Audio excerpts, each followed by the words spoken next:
What's happening, everybody?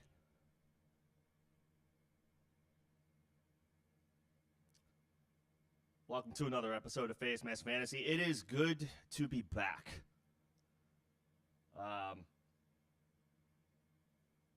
Hopefully everybody's had a good start to their week so far. The season is close. Redraft season is in full swing. Good to be back at this time talking shop with you guys.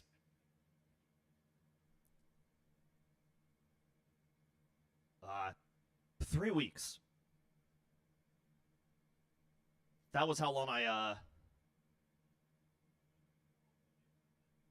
long of a trip that I had to take that I had to make for work. So it really cut into my schedule, being able to work on the channel. So appreciate everybody who stuck that out. I tried to give as much of an advanced warning or a heads up as possible because I knew I was missing a solid chunk of when a lot of folks really start to turn their attention. This is when the redraft crowd really starts to lock in, August. And having missed the first portion of that, knowing that I was going to miss the first portion of that, was frustrating, but saw it through. Have been able to stay plugged in, and now I am back.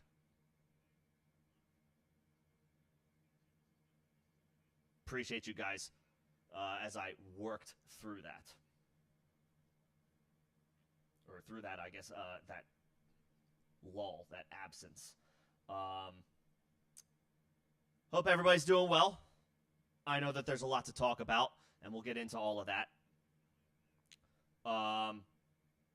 Just before I get started, want to give everybody a heads up on just a couple updates with the channel. Now that the season is upon us, we've got way more people again locking in. So just wanted to give you guys an update as to what my plans are for this season. And I'm happy to talk shop with anybody about anything. You guys know that. This year, for the next couple of streams, I'll be available. I'm shooting for like a Tuesday, Thursday cadence. I may have to move some things around to make that happen. It might be, then I stream on a Wednesday or I stream on the weekend.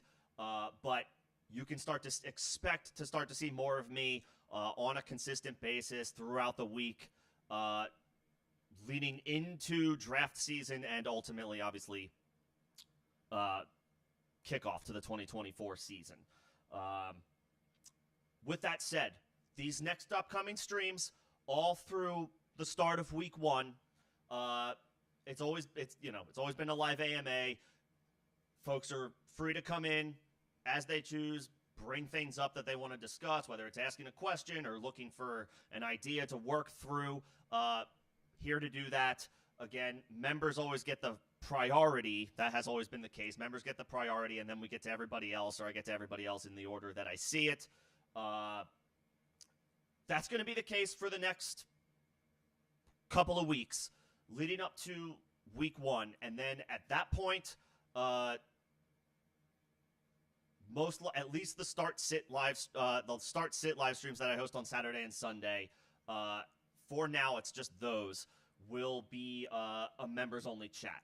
It's just the bottom level, 99 cents a month is the low level membership. So you don't have to do it now. But if you do know that you want to be asking start sit questions for Saturdays and Sundays, those who have been around the block know that I get as into it as I possibly can with your situation, especially when more detail is asked. When it's a splitting hairs decision to make, I will give you the best that I can, an informed opinion based on those specific circumstances. I am here for you guys for that. Just on the lowest level, those start-sit streams will be member-only chats. That will kind of give me an opportunity, again, to hone in on those who want the advice. You will get the advice. Throughout the week, those will still be AMA. Anybody's free to chime in. The member priority will still, of course, apply. But for the start-sit streams on Saturdays and Sundays, starting week one, those will be member-only chats. Just want to give that heads up. It's the lowest level. It's 99 cents a month. don't think it's too much. Obviously, I know that doesn't necessarily, it's not a one size fits all. If it is a difficulty and you're frustrated to hear about that, the Discord channel is open. But that is my ultimate plan, at least for Saturdays and Sundays.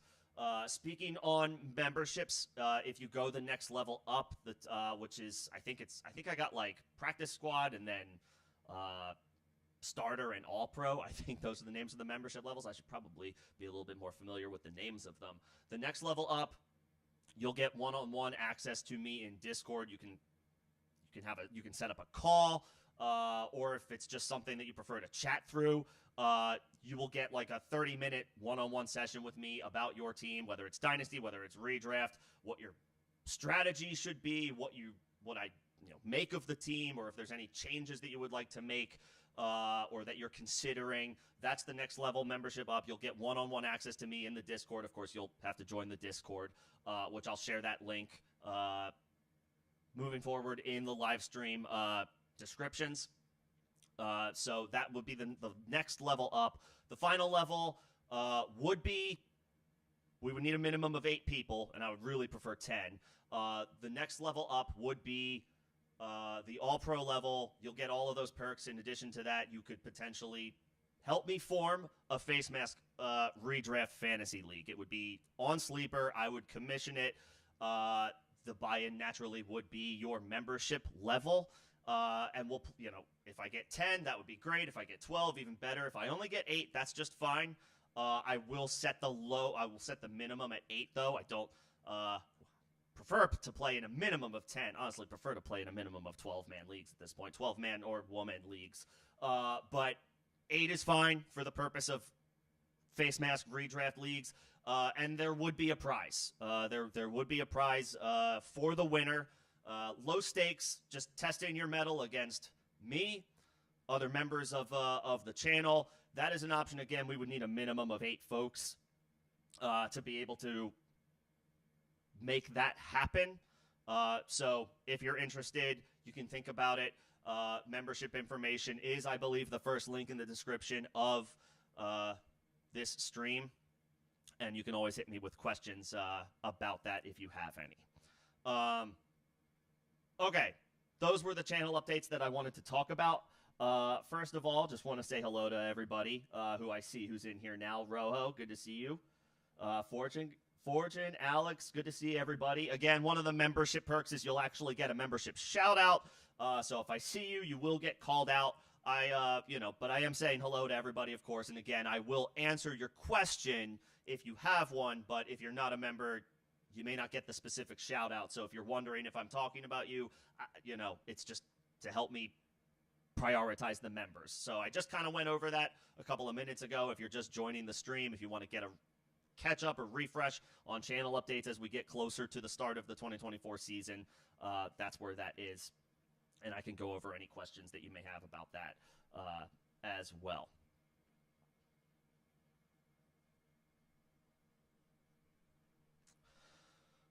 So week 2 of the preseason is complete. That's where we're at. We've got some news and notes to kind of comb through at a high level, which is typically what I do.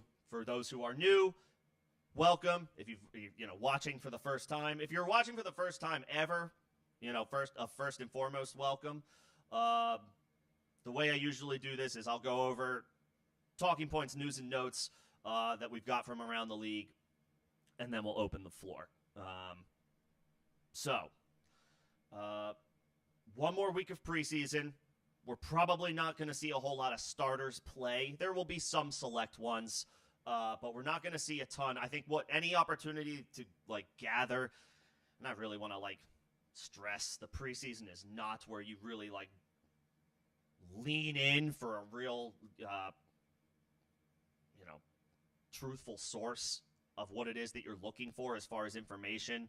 But any inkling that we could potentially get from any of the starters for any team was likely this previous weekend. Not going to be the case most likely with this final week of preseason.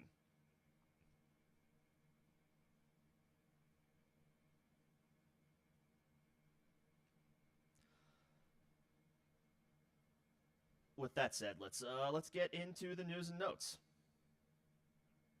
I think the big one right now is most likely the news about Jaylen Warren from over the weekend. Reportedly suffered a hamstring injury. The original report was that his status for Week 1 was up in the air. That was according to Tom Pelissero.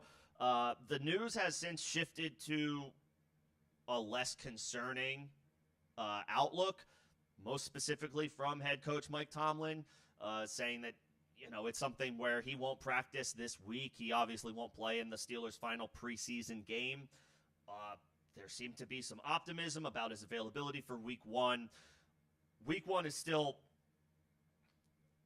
21 days away or so, which in the NFL is like the equivalent of a year. A lot can happen, a lot can change between now and the start of the season. So the initial diagnosis wasn't very positive. The coach comes back as recently as I believe an hour ago saying ultimately or alluding to he's fine, short term, won't practice this week, obviously won't play in the final preseason game this week, but shed some amount of optimism on a Week 1 timeline to return. My takeaway from this, regardless, is it's just you can't ignore these like the hamstring injury. You can't ignore these types of injuries in camp. I know it's cliche. Everybody who has, anybody who's got a microphone in front of them has said it at this point or at some point. You worry about these injuries a little bit more lingering into the season. And so there's a little bit more reason to have some pessimism than optimism. That's like the general thought process with something like a hamstring injury, right? Err now on the side of caution. It's not, there comes a point in your drafts where you allow guys to, they're not that banged up, but there's a little bit of a concern weeks going into the season, so their ADP falls a little bit, and you can capitalize. That makes sense to a point, though. These hamstring injuries, the soft tissue injuries in general, are a little bit more concerning. So I know that Mike Tomlin, he doesn't seem to be too worried, but for now, I guess I would bump Warren down a little bit. Being drafted on Underdog Fantasy, I believe in the 9th round of drafts. He's getting drafted right above Najee Harris, ADP around 83 or 84, I believe. Yeah. So I don't know. Move him down. Maybe not a full round, half a round, 6-7 spots, which some folks are going to have less of a concern about that than me. So it's possible at this point that best ball teams, whatever have you, I may not have a lot of shares of Jaylen Warren.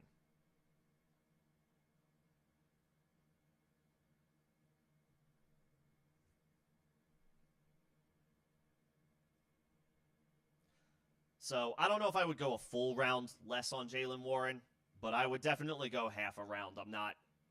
I'm now not drafting him at cost and bumping him down 6 or 7 spots. I may not feel anymore that I should go out of my way to get Jaylen Warren. Previously, I felt like I could go out of my way to get Jaylen Warren. I think he's talented.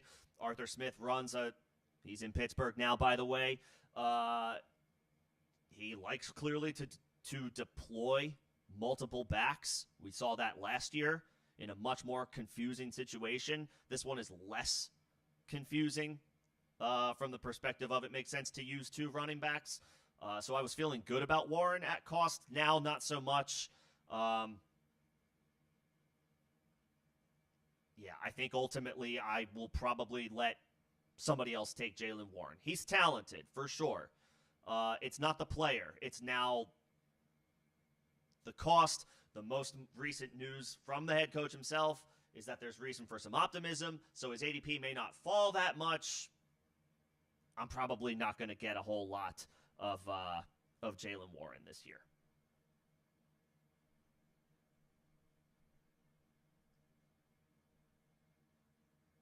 I don't know that I necessarily feel that much better about Najee. I guess by nature of the beast, I have to feel a little bit better than Najee Harris. But that's more, my pessimism with that situation is actually the player, not the cost or the situation. It's the player. I just don't have any more confidence I don't know how much more confidence I have in Najee. Plus, it's just how good is the Steelers' offense going to be? They should be fine, but are they going to be good? Yeah. I don't know about that one. The Washington Commanders officially named Jaden Daniels as the starting quarterback. This news happened yesterday. I don't know why this news wasn't news in May. They decided to wait until now. If there was a reason, if they have shared, or if a beat reporter has shared a reason for why they waited this long to make this announcement, please feel free to link me to that. I hadn't seen anything, but regardless, to the surprise of nobody, Jaden Daniels will start week 1 for the Washington Commanders. And what we've seen so far, there's, again, reason for optimism. He's been a little, as advertised. Again, I don't want to put that much stress on the preseason. We've all done it before where we've put a little too much emphasis on the preseason and gotten burned for it. That's probably happened to everybody at least once.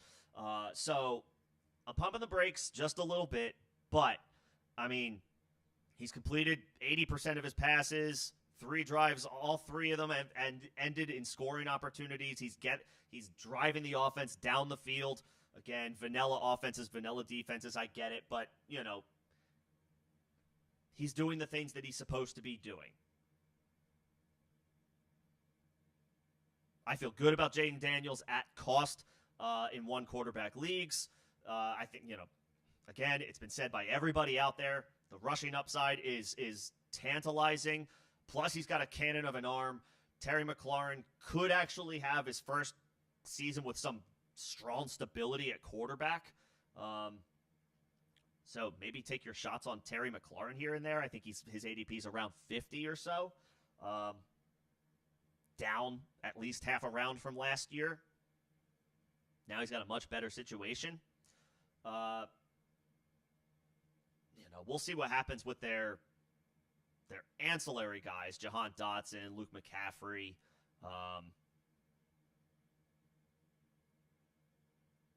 But Terry McLaurin should be set up to have a good year, should be peppered with targets. Not sure about their tight end situation. I'm not exactly crazy about it. But the running backs should be decent. It should be an interesting Washington offense. The running backs should both be decent. Kind of interested to see how Eckler does at a much reduced cost from what we're used to seeing from Austin Eckler. Obviously, he's near the end, and this is probably a downgrade in a situation compared to what he's had in L.A., but, I mean, he's a 9th-round pick this year, and he should be the pass-catching check-down option for a rookie quarterback.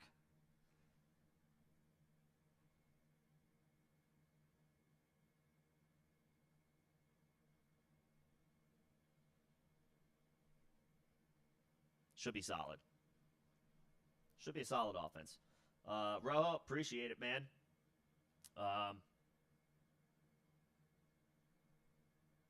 Appreciate the kind words. Let's see where I'm at.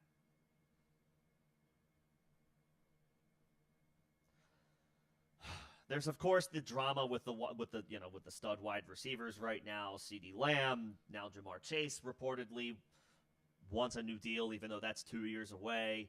Adam Schefter dropped some. The report. I think the OG report is from Chad Ochocinco. So, I mean,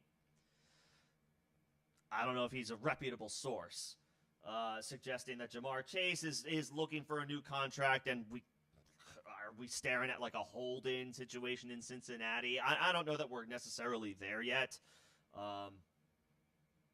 Of course, the stalemate between the Cowboys and CeeDee Lamb is still of note. I still hold firm that there's still plenty of time. I know it feels like there isn't, but between the Cowboys and CeeDee Lamb, they'll figure something out. They'll get it done. You can still comfortably draft CeeDee Lamb 2nd overall in half PPR. If you want to go 1st overall in full PPR, there's an argument to be made there. I think the situation looks silly, but I think that will get done. I don't have that much panic yet that won't happen. As for Chase, this could be smoke and mirrors. Again, there's a lot of time between now and week 1. I feel good about Jamar Chase this year, assuming he's on the football field, which I think he will be. The vibes for the Cincinnati Bengals are like a little right now with T. Higgins, but the big thing is Joe Burrow is healthy. How many off seasons in a row has Joe Burrow gone into where he's not healthy? Last year, the Bengals got off to a slow start. He came into that situation cold. He came into week 1 cold. He had like a calf strain, right? In the preseason.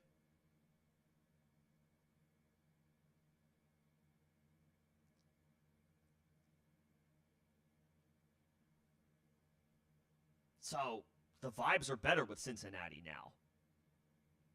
At least with Joe, at least as it pertains to Burrow.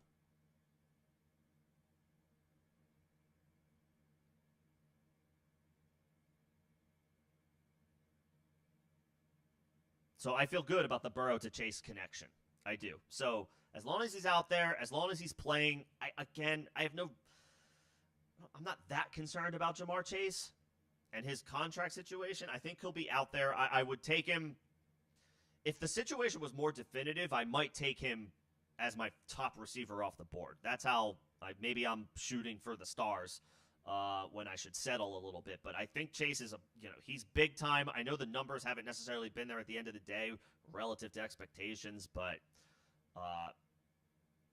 he's one of the league's top receivers. Burrow is one of the league's top quarterbacks. If that situation was more definitive, there's a case for him number 2 overall in half PPR and maybe full PPR first overall. So I'm not that particularly concerned.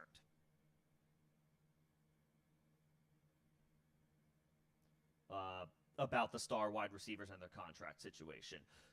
Speaking of not that concerned, Jahmyr Gibbs is expected to return to practice this week.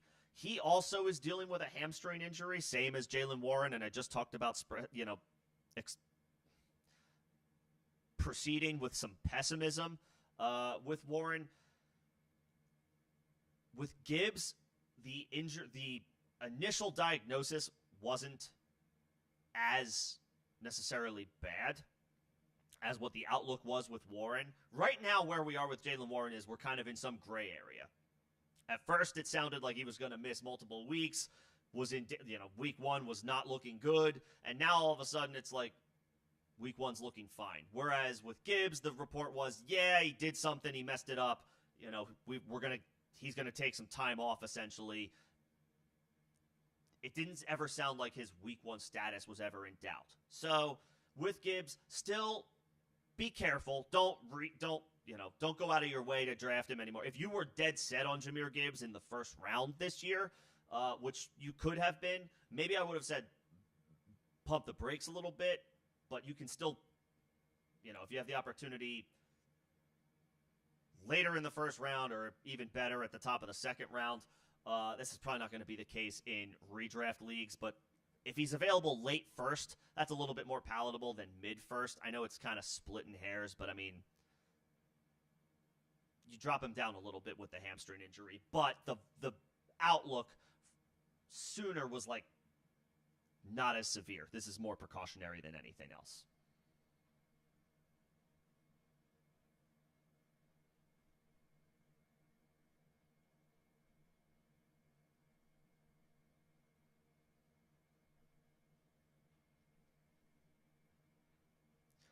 I think that's everything. Curtis Samuel's dealing with turf toe. Another thing. Not great. Another injury. That lingers. I haven't been in love with Curtis Samuel at cost this year. He's going very high in underdog drafts. It's in the top 100. I would be more comfortable drafting Curtis Samuel. I don't know. Maybe if he was going around where like Josh Palmer was going in drafts, but he's not. He's going a lot higher than that. And I understand Josh Allen, they lost all their wide receivers. They had to bring in pretty much a whole new crop this year outside of Khalil Shakir. So, like, the opportunity is huge. And I think he's familiar with the offense. He's worked with the offensive coordinator previously. Samuel has. So, like, there's some familiarity there, all that. I get it. But his ADP was, I don't know. I like Curtis Samuel. I've been a Curtis Samuel guy throughout the years. But, like, now his cost is as high as it's ever been. I wasn't crazy about that to begin with. Now he's got turf toe. Like, yeah. So, not really feeling Curtis Samuel right now.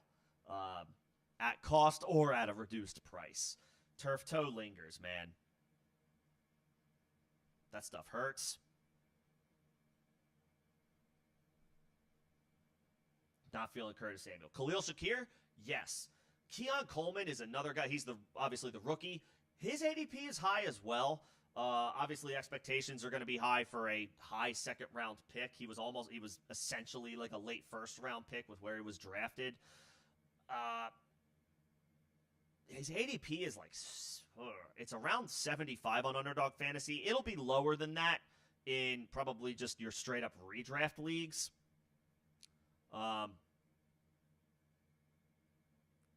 It's just the Bills' entire wide receiver core we haven't seen it yet. We haven't seen that combination yet with Josh Allen. And the guy who does have a connection with Josh Allen, Khalil Shakir, is the guy with the cheapest ADP.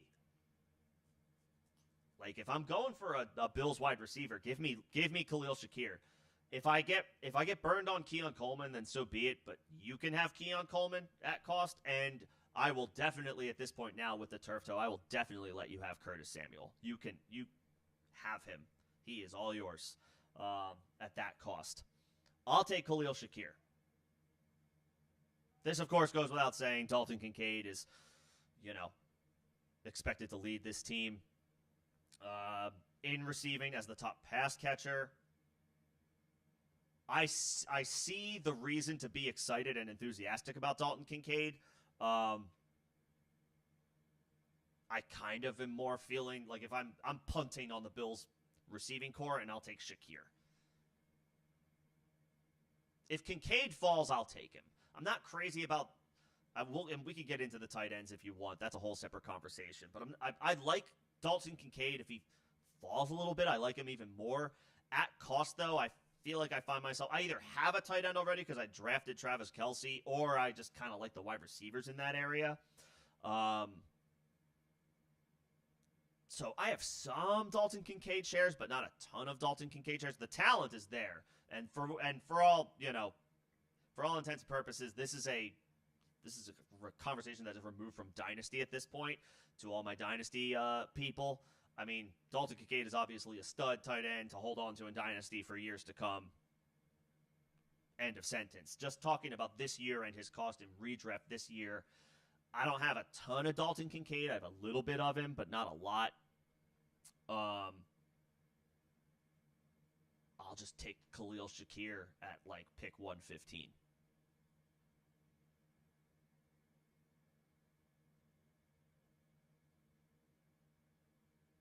That's what I feel good about. You can have Curtis Samuel. All right. I think, did I miss anything? As far as news and notes, I don't believe I did. Ricky Pearsall will not return to practice this week for the 49ers. He will not, therefore, end up getting any preseason action. Ricky Pearsall had like 15 minutes there where like Brandon Ayuk was on the verge of being traded maybe about a month ago, and it never materialized. And Dynasty, anybody with Ricky Pearsall in Dynasty was doing some backflips. We can pump the brakes on Ricky Pearsall season. No preseason action, has been in and out of practice, has been just straight up out of practice, dealing with injury. To say that he's behind the eight ball is an understatement. I would say Ricky Pearsall, he had an ADP on Underdog Fantasy, I feel like as high as you could get him 120 picks into a draft. Like he was going 12th, 13th round. Maybe that's like, yeah, around the 12th round. There's no way. There's absolutely no way you can burn a 12th round pick right now on Ricky Pearsall. There's no way. He's just, regardless of what happens with Brandon Ayuk. even in a 49ers worst-case scenario where they do ultimately move on from Ayuk, Pearsall is not. He might be on the radar as like your last pick in the draft, but you will be stashing a rookie, an unproven rookie, for probably a minimum of 6 weeks. With, in all likelihood, not a good feeling about having to potentially start a guy like that with no, a rookie who's gotten almost no training camp preseason reps. Not a good start. I want guys who are off to good starts, and let me roll the dice on positive mojo, positive momentum, as opposed to negative momentum.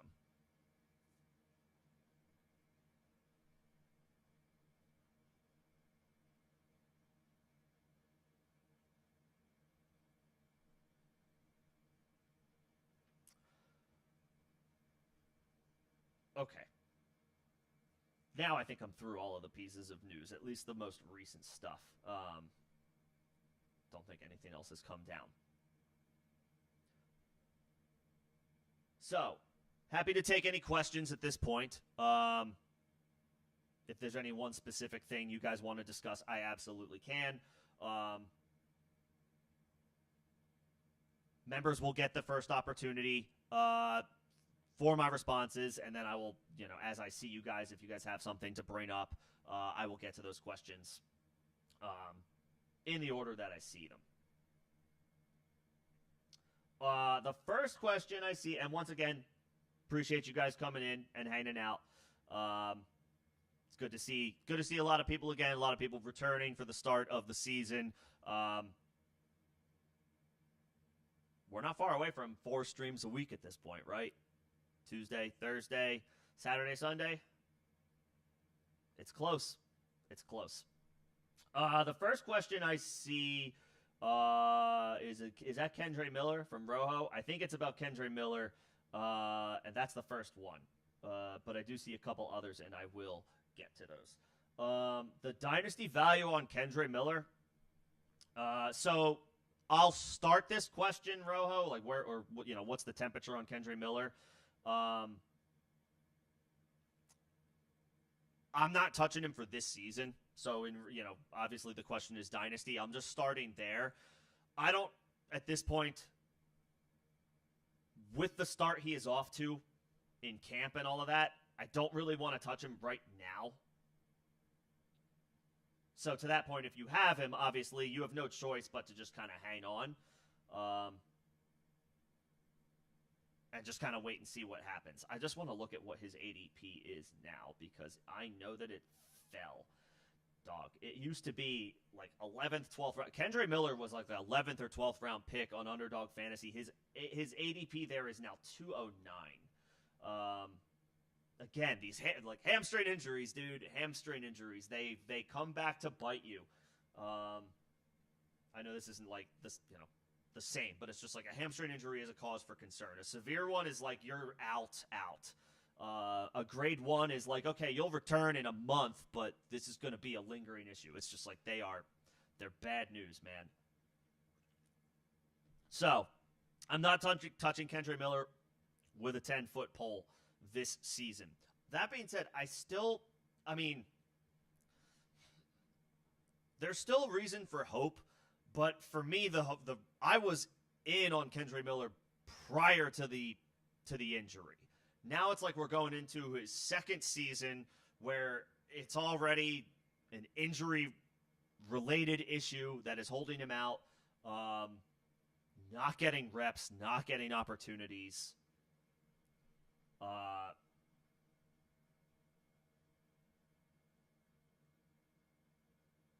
It's not, I don't feel... I wanted to feel good about Kendre Miller. I don't feel good about Kendre Miller at this point. For dynasty purposes, I would, if you want to roll the dice, this is especially if, either if your backfield is super unsettled, or maybe your team is just, maybe you're in a retooling, rebuilding situation, and you're just looking for some young pieces to roll the dice on. I would throw like a 4th round pick next year to see if I can really lowball the Kendre Miller person. They are probably not going to go for it, but I am not willing to offer anything else at this point, nor should you. And if you have him, I I don't know, see if somebody's willing to gamble on him for, like, this is where you try to play where you win the trade. If you can get like a third-round pick 2 years from now in Dynasty, I would call that like something you seriously need to consider. I wasn't on this train before the injury, but now I am. Miller missed a lot of time last year. Not off to a good start this year. I know Alvin Kamara is older, getting lulled in the tooth. Statistically didn't have a great season last year. The efficiency fell off. The numbers, the pure numbers, the catches were there at the end of the day for Kamara, but the efficiency was not. You go under the hood, and especially coupled with, like, it's not a good Saints offense, most likely we could be seeing the end of Alvin Kamara here. I don't want to sound dramatic. He should still be like a solid player, but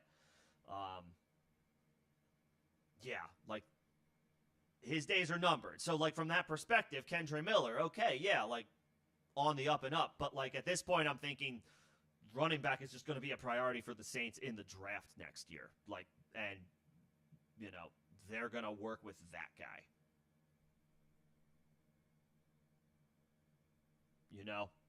That's kind of where I'm at with Kendre Miller. Like, Jamal Williams had a great season 2 years ago and then did nothing last year. Don't know how much he has left. So, yes, this is a backfield that is – the opportunities are not too far away.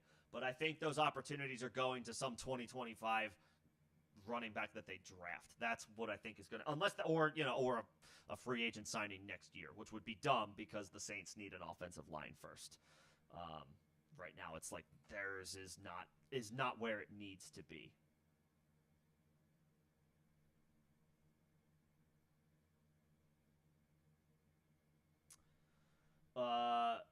Yeah, Rojo, appreciate the comments. I mean, if the algorithm will do what the algorithm chooses to do, if I have,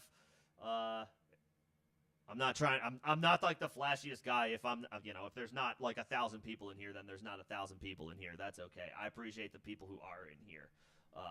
Thank you. But supporting the algorithm is still very much appreciated. Appreciate you guys. What's up, Fortune? McCaffrey versus CD. Okay, so I like briefly touched on this, like with talking about CD's and Jamar Chase's contract situation, but like I didn't really dive into it.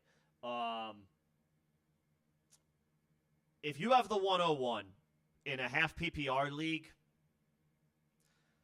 the general consensus, the slam dunk this year by most measures, by most drafts that I see take place, whether it's on Underdog, Christian McCaffrey goes first overall.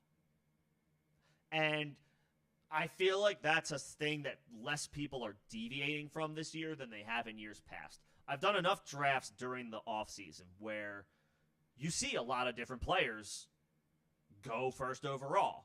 Like, you usually see the top guy go first overall, or like the guys with the next couple ADPs, and then occasionally the guy who's got the ADP of 4 or 5 go first overall. You see that. That happens. That's just people taking chances, taking shots. Because even if there's a consensus name at the 101 first overall, if you've got eyes for somebody, that's your opportunity to take that player. So you see people like, I know for a fact I believe in this guy. I know his ADP is 5th overall, but I'm taking him first because that's how much I believe in him. We see that a lot. I haven't seen a whole lot of that this year. What I've seen this year, I want to say 7 out of 10 times, 7.5, 8 out of 10 times, Christian McCaffrey is the first pick in half PPR scoring drafts. I do see CD.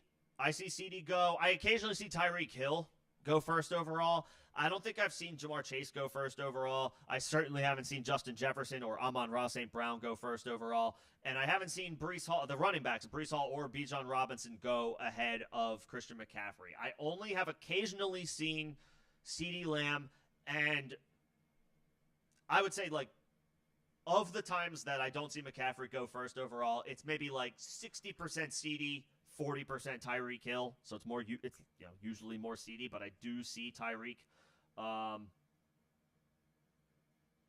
going first overall occasionally as well. But there's not a whole lot of people deviating from that. My thoughts on Christian McCaffrey are kind of what you're alluding to, Fortune. He totaled 400 and I think 15, 17 touches, including the playoffs, over the course of the 2023 season. And the 400 touch threshold has always been an Achilles heel, knock on wood, wherever the wood is in your home or where you are in the car, find some, just, we need good vibes. It is the biggest thing that holds back a running back from having following up a dominant season with another dominant season, because the usage is just such a bear. It's hard to come back from that do that again. But the thing about Christian McCaffrey is it's like a two-part thing. One, he's had this happen to him before. When he was the RB1 overall, I believe it was 2019 in Carolina, he followed it up with a season where I think he played like 3 or 4 games. He was in and out of the lineup. He was mostly out of the lineup due to injuries. It's like his body was just more susceptible, I guess, to something like that happening coming off a huge workload. So we're dealing with a similar situation going into this season. The glass half full thing I will say, though, about Christian McCaffrey is that Christian McCaffrey is one of one. Right?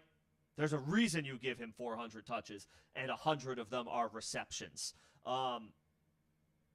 He's one of the most dynamic weapons in the league. And in that offense, it's kind of unfair. It's a little unfair. Say what you want about Kyle Shanahan in the playoffs, but in the regular season, that man can scheme up an offense. And with McCaffrey, who is like, I can do anything, line up anywhere type of player, he's lethal in that system. He has averaged over a touchdown per game since he got to San Francisco. Since the trade to the 49ers, McCaffrey averages more than a touchdown, and it's like 1.2 or 1.3 touchdowns per game with San Francisco, which is insane. And maybe that's one of the stats that's not sustainable at this point for Christian McCaffrey.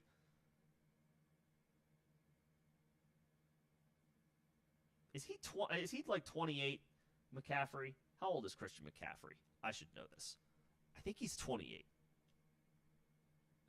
He is. He turned 28 back in June. So, like, to me, if he was 29, and I know it sounds like semantics, talking about one age, like 1 year age difference. If he was 29 with another 250, 300 touches on his body, I would say, yeah, be wary of Christian McCaffrey. The fact that he just turned 28,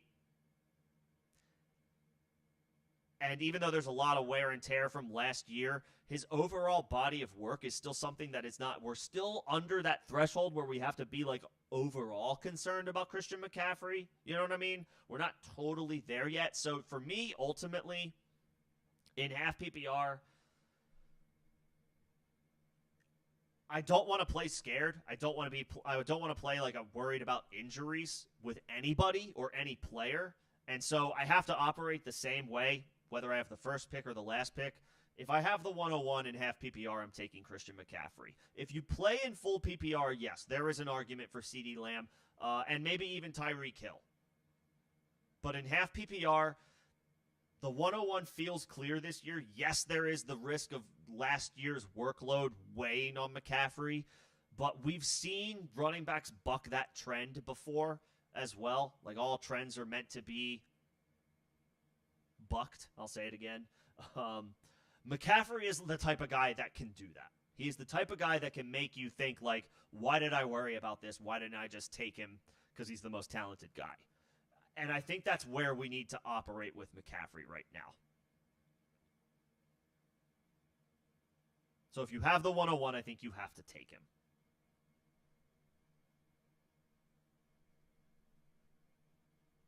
I think you have to take him.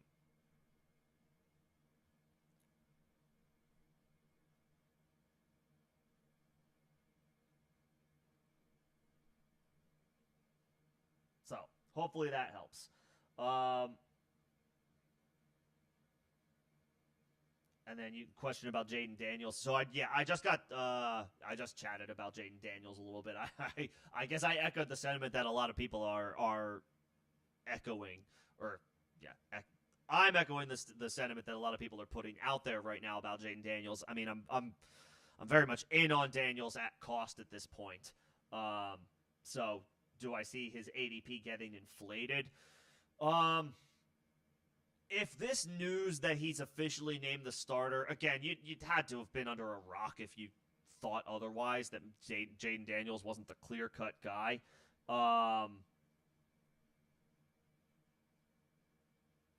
Does that inflate his cost a little bit more? I don't see why it would. We've all known at this point that he is their guy and starting week 1. But if it does, then okay, yeah, maybe. If he goes a half a round higher, now we're maybe approaching that territory of I'll let somebody else take this and I'll take a more, proven commodity. That's fine. That's understandable. But, I mean, a 9th round ADP isn't too bad for a guy if you believe he has league-winning upside. And he probably has that this year. That's a round where Lamar Jackson got drafted his first MVP season, the 8th or 9th round. The expectations were maybe a little bit higher. He might have been an 8th round pick just because he was a second-year player instead of as a rookie. But, when Lamar Jackson was a league winner, his first year winning MVP, that was around his cost, was an 8th or 9th round selection. I don't know that Jaden Daniels is capable of running for 1,000 yards as a quarterback. If there's one guy who can do it outside of Lamar, it's probably Jaden Daniels. He's getting drafted around that same range where Lamar got drafted when he was a league winner. So, no, I don't think his cost right now is too inflated. I think it's perfectly fine where Daniels is going.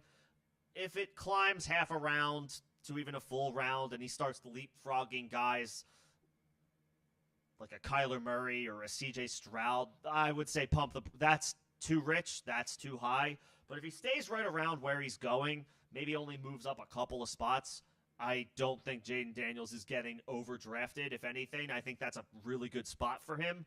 A 9th round quarterback with I'm not saying he's the league-winning option at quarterback, but he's on that short list when you factor in cost and all of that stuff. He's right there. And so a 9th round ADP isn't too bad. 8th round ADP, okay, if there's, maybe I'm in a spot in the draft where I have an option to draft Jaden Daniels and I just don't love the other options around me. If that's the case in the 8th round, okay, I might roll the dice. 7th round, that's probably where it's we're getting a little rich here. We might be getting a little ahead of ourselves because that's where I can get Kyler Murray or and if he falls, potentially CJ Stroud, which he does fall occasionally. Kyler doesn't. Kyler goes in that range. Stroud sometimes falls in drafts to that range. I mean, both have to be over Jaden Daniels. If it got that outrageous, then yes, he would be a little expensive. But right now, I'm fine with Daniels where he is getting drafted.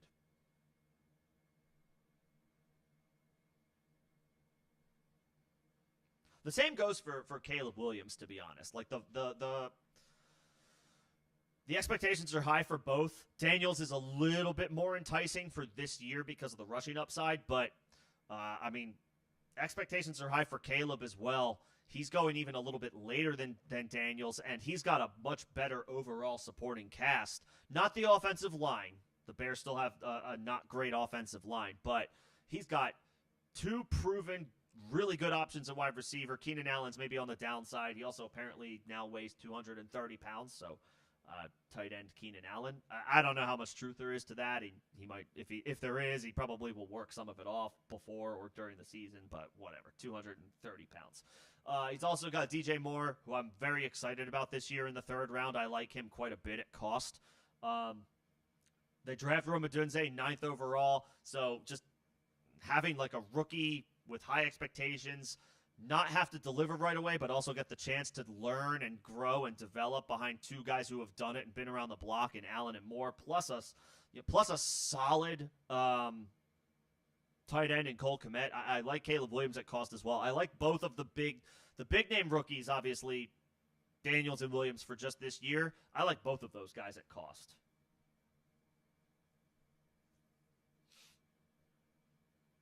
I like both at cost. Daniels a little bit. I'm willing to go a little higher on Daniels because of the rushing upside. But Caleb can run too. He can improvise as well. We're expecting Jaden Daniels to be better in that department. But Caleb can improvise as well. I like both of those guys. Their ADP's in the 95-ish range. Daniels maybe a little higher than that. Caleb Williams maybe a little lower than that. I'm fine with either one of them.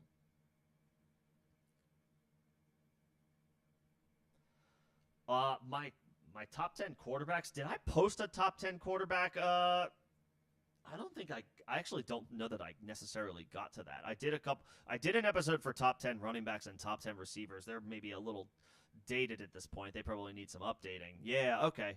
I did actually. So I do have a stream from the beginning of July that did my top 12 quarterback rankings. Let me see if I can find the notes from that. Oh, I found it. Yeah. So I have Jaden Daniels listed. This is from the beginning of July. But actually, not a lot has changed with this, so I actually feel okay sharing it. If you want my top 10 quarterbacks, I could drop a link, but I'll first just list it out. I have Jalen Hurts 1, Josh Allen 2, Patrick Mahomes 3. Lamar Jackson 4, Anthony Richardson 5, C.J. Stroud 6, Kyler Murray 7, Joe Burrow 8, Jane Daniels 9. I have Jordan Love 10th, Caleb Williams I have at 11th, and then I have Trevor Lawrence at 12. Those are my top 12. I grappled a little bit with should I take Trevor Lawrence out of the top 12, but he's the only one I would consider. I'm willing to give Lawrence one more shot. He wasn't great last year, but he dealt with injuries. And some bad luck.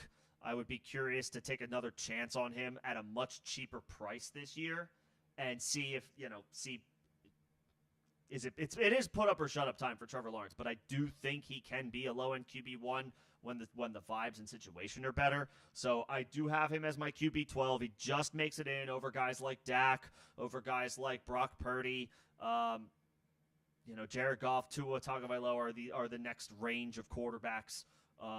The QB2 range. Those guys just missed the cut. I did go into those details in that live stream. Let me see if I can pull a link. If you care to check it out. Let me see. I'll get that over. But Hurts 1. The reason I have Hurts over Josh Allen is because of the weapons. But I still have Allen 2 because he's excellent. Mahomes 3. If he has all of his weapons this year, Hollywood Brown is obviously going to miss a little bit of time. That's like clockwork, unfortunately. But if he has Rashee Rice from the beginning of the season, Xavier Worthy has been making waves through the preseason again. Take it with a grain of salt, but Xavier Worthy looks good. I think, plus they still have Travis Kelce. I think their offense will be better this year. Mahomes will put up better numbers this year than he did in 2023. So I have Mahomes at 3, Lamar at 4, Anthony Richardson at 5.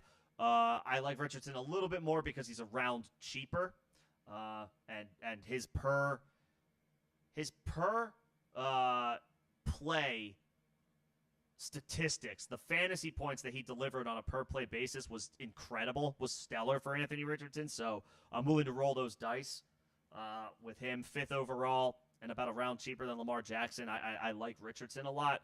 Stroud at 6. I'm okay with that cost, but I'm not going out of my way to draft Stroud. Let's see how things shape up. And, yes, he has Stephon Diggs now, but also there's expectations for Houston now. So let's see how let's see how that goes. So QB6, I don't think I'm disrespecting him there, but I'm not going out of my way to draft Stroud this year.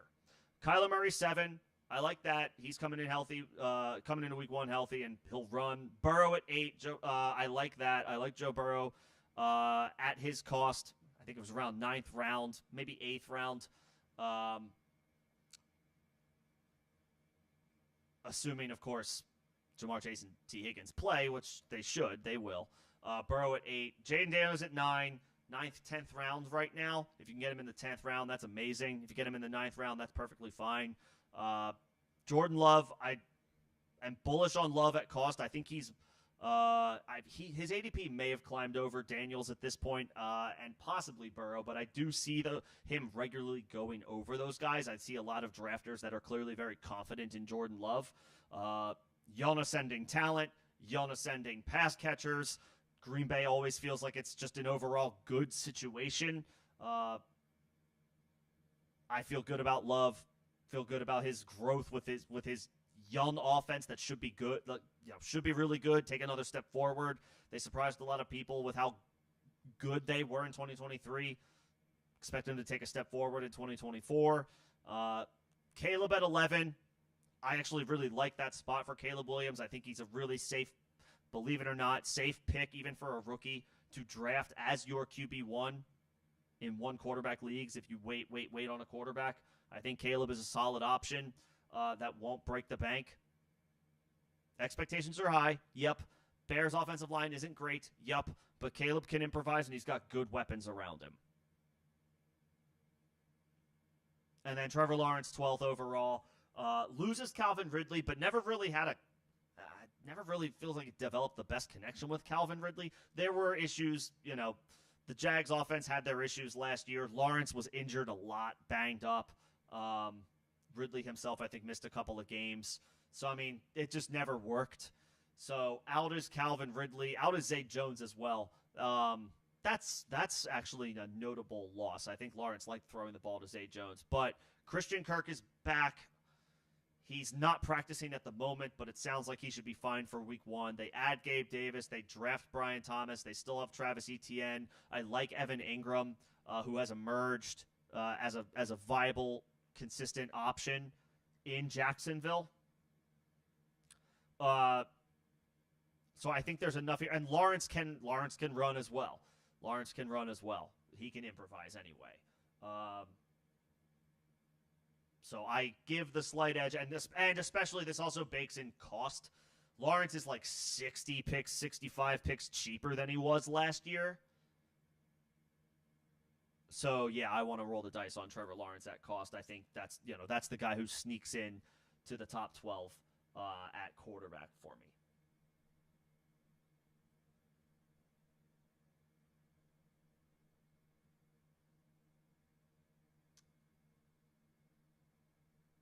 Okay, hang on. I found the link for that stream. Here, I'm going to share that now.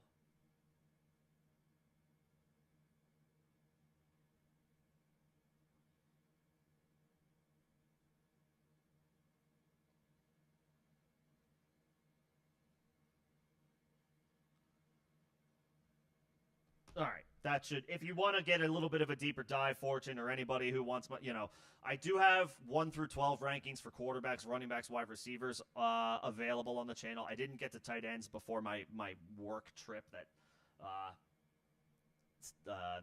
took 3 weeks away from me, essentially. But I can talk shop on. I did do one on bargain tight ends. I did do a video on bargain tight ends that I like that if you decide to punt the position, and some tight ends I like that are if you punt the punt that are way off the radar. So that video is available on the channel if you're looking for some bargain tight ends to take a look at for your draft. Luke Musgrave is one. I just got done talking about how I like Jordan Love and the young ascending talent. I still believe in it's raw talent, but I still believe in Luke Musgrave. Hunter Henry, I know that the Patriots offense might struggle a little bit. There will be growing pains. There's going to be weeks where they're flat out not good, but Hunter Henry should be a solid safety net. Like, players produce in bad offenses too. I say that a lot throughout the year. It might not be pretty, but players produce in bad offenses as well. And I think Hunter Henry's got a shot to just have a lot of work available to him. So I like him at cost. I like Ty Conklin a lot. Aaron Rodgers comes back. He has always liked throwing to the tight end in his career.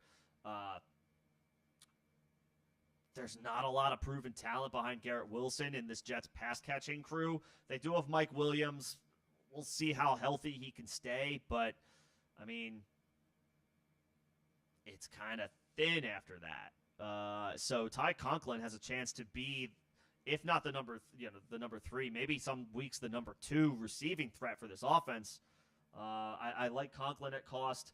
Guys who are way off the radar. Well, Isaiah Likely's not way off the radar, but his ADP is still really low. I like Isaiah Likely quite a bit. I just think he's too talented for the Ravens to leave off the field, even with a healthy Mark Andrews. So, you see him go 170 picks in a draft. That feels free.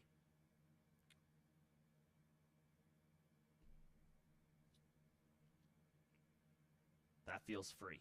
And then the last guy is Dawson Knox. I mean, dart throw, matchup-based addition most likely. But when we start to identify the advantageous matchups for tight ends, when you're looking at dart throws and streamers and all of that, I feel like Dawson Knox is going to come up on that list more than once this year. The Bills' wide receiver core is completely flip-flopped. Dawson Knox is one of the returning faces, familiar faces for Josh Allen, and not so long ago was a pretty solid red zone threat for him. So I like Dawson Knox as like an off-the-radar tight end. Those are some of my bargain guys, but I didn't quite get to like a tight end 1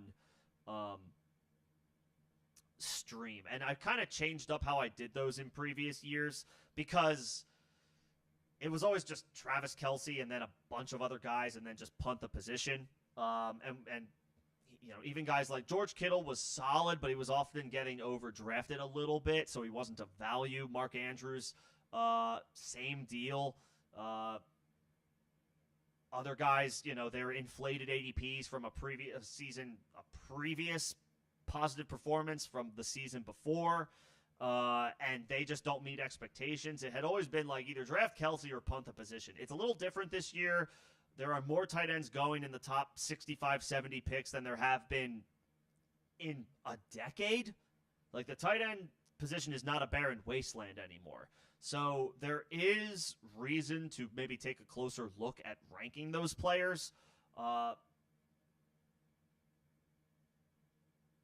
More so than there have been in years past. But the names. It's Kelce, it's Laporta, it's Mark Andrews, Kittle, Pitts, Dalton Kincaid, and then after that you start to see your Evan Ingrams, your David Njokus.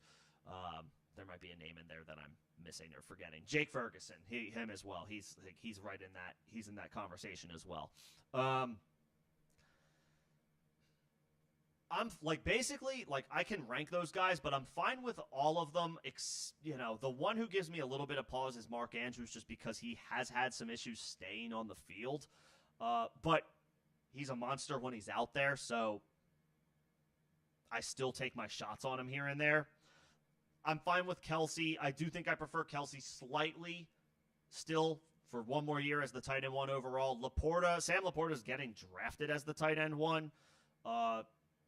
I think that's a little premature, as much as I like Sam Laporta. Oh, and Trey McBride.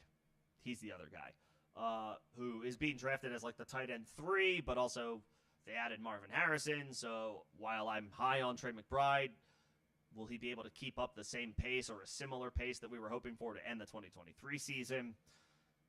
Like, all these guys still come with question marks. So I ultimately just made here's a list of guys to consider at like the end of the draft. When tight ends are typically like more than likely be either a better return on value than anybody in the middle rounds, or if they don't work out, you can find a guy on waivers who is working out. Like, it's a very easy position to fill.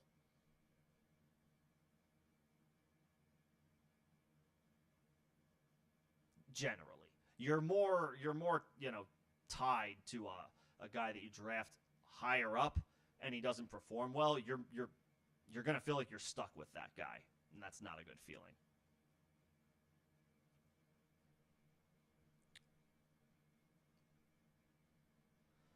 Let's see.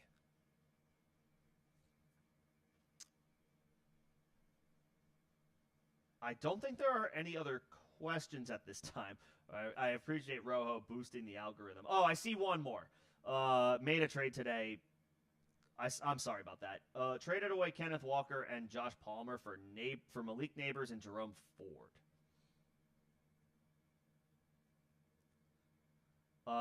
Was this just a redraft league? Kenneth Walker and Josh Palmer for Malik Neighbors and Jerome Ford. So I would need to know like what your situation was prior. So like what your whole roster is would be helpful to help figure that out. Kenneth Walker and Josh Palmer for Malik Neighbors and Jerome Ford. In full PPR, the guy who's getting drafted first from that group is definitely Neighbors, then Walker, and then I think Palmer, and then Ford. So in theory, you got the best player in the trade for for scoring for full PPR. You got the best player in the trade. So I like that. I like that you got Malik Neighbors. Walker and Palmer is a solid amount to give up. So you gave up some good depth. I would just be curious to know who your other running backs are. But Ford as like the complementary piece to fill that trade out. I like that roll of the dice for you as well, because the timeline with Nick Chubb is murky right now, and it doesn't feel like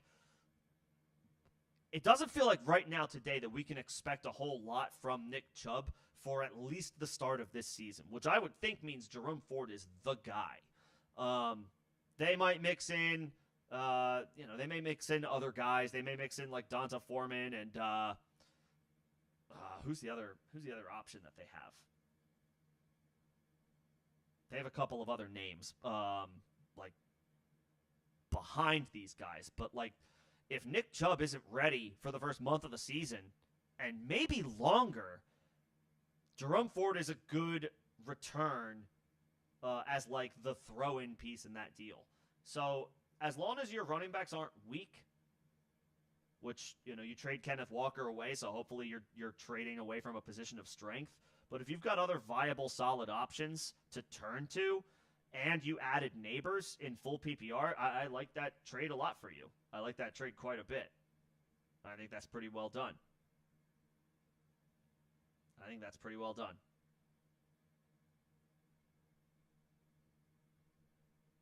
Yeah, I like that trade.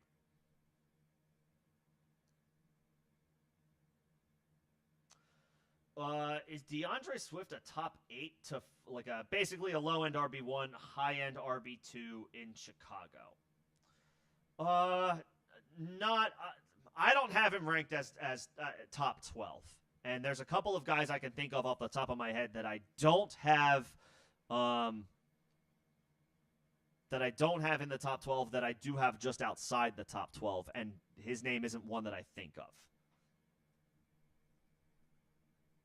I think he's more likely to be a mid-range RB2.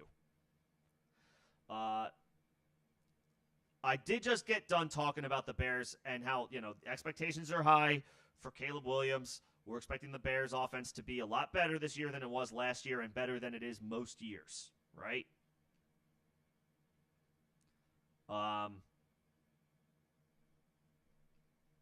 Swift is going from a, even though I can say that about the Bears, uh, two things can be right at the same time. DeAndre Swift is going from a good situation to a much less predictable situation, one that you just don't feel as good about going into 2024. He's leaving Philly for Chicago. That's a downgrade. That is a downgrade in overall situation.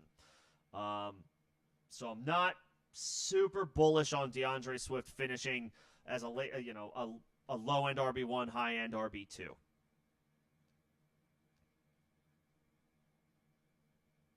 Like, he was an RB2. I think he was, in points per game, he was barely an RB2 last year in a great situation.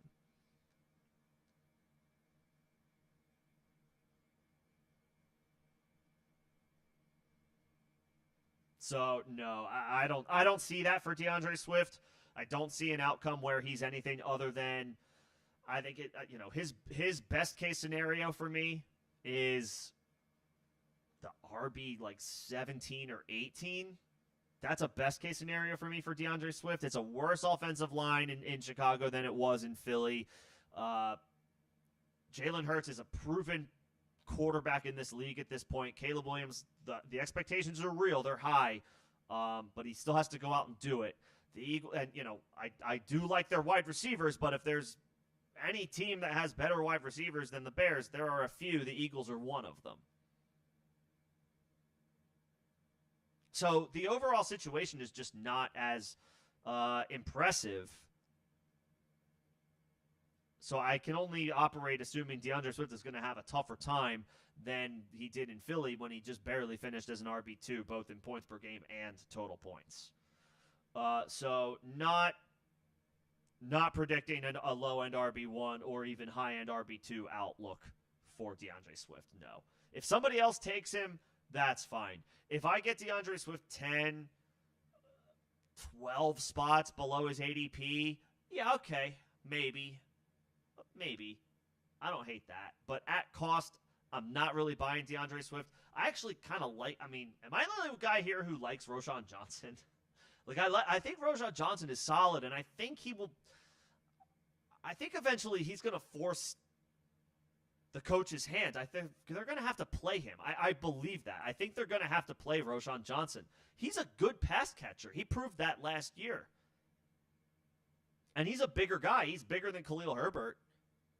He's a solid pass catcher. More receptions last year Roschon had than Khalil Herbert had in 2023 and 2022 combined. And I know they split those opportunities last year, but Johnson wasn't there in 2022, and Herbert was.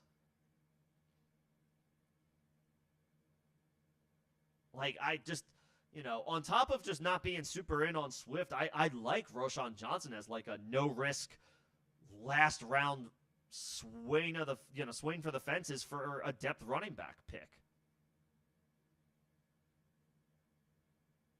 So if DeAndre Swift falls 10, 12 spots, he's not going to fall 15 spots, but if he falls 10 or 12 spots, yeah, I'll take DeAndre Swift. But at cost or even a little above his ADP, nah. So I'll let somebody else take him.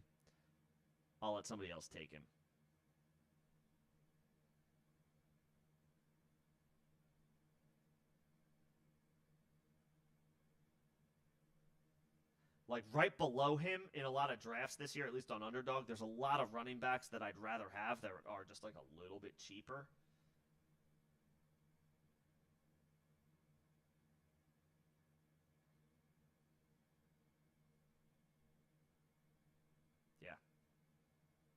I usually when it's his turn, when he's up, it's generally like I'm looking elsewhere. For other options.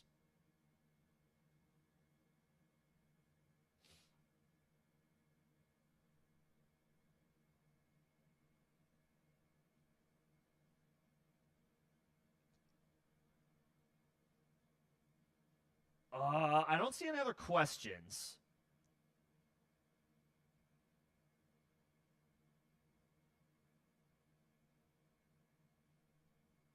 But if anybody has anything like with, anything they have going on, or, an idea or whatever they have like that they're thinking of going into the draft, let me know. If not, probably call this here shortly. But appreciate everybody coming in and hanging out today. I will be back later this week. Thursday will be a regular day for these as we move closer through the season. This particular one, I have a conflict, so I might have to I could either go later for if there's any like late night crowd that would still be available or want to hang out like Thursday night, I could do then, or I'll find another time like later this week. But the Tuesday-Thursday cadence has returned with the season upon us. I will add the Saturday and Sunday streams as well once the season officially kicks off. And again, for anybody who may have missed it, for this season, you have to, in order to be available to ask questions and engage in the member chat on Saturday and Sunday, I kind of just revealed it. You do have to join the lowest level. It's the lowest level of membership to have access to the start-sit chats. That will get you an opportunity to ask as many questions as you want about your situation, and you will get the best form of an answer that I can give you as far as your specific situation and all the variables that go into it. So the lowest level of membership will be a requirement for the start-sit streams this year. But the Tuesday, Thursday streams will still be open. Will still be open to whomever. I tend to avoid answering start-sit questions on the Tuesday, Thursday streams just because they're often premature. But we'll cross that bridge when we get to it. So that is just like one of the updates for the channel as we move closer to the start of the season. I don't know that there's anything else, at least for now.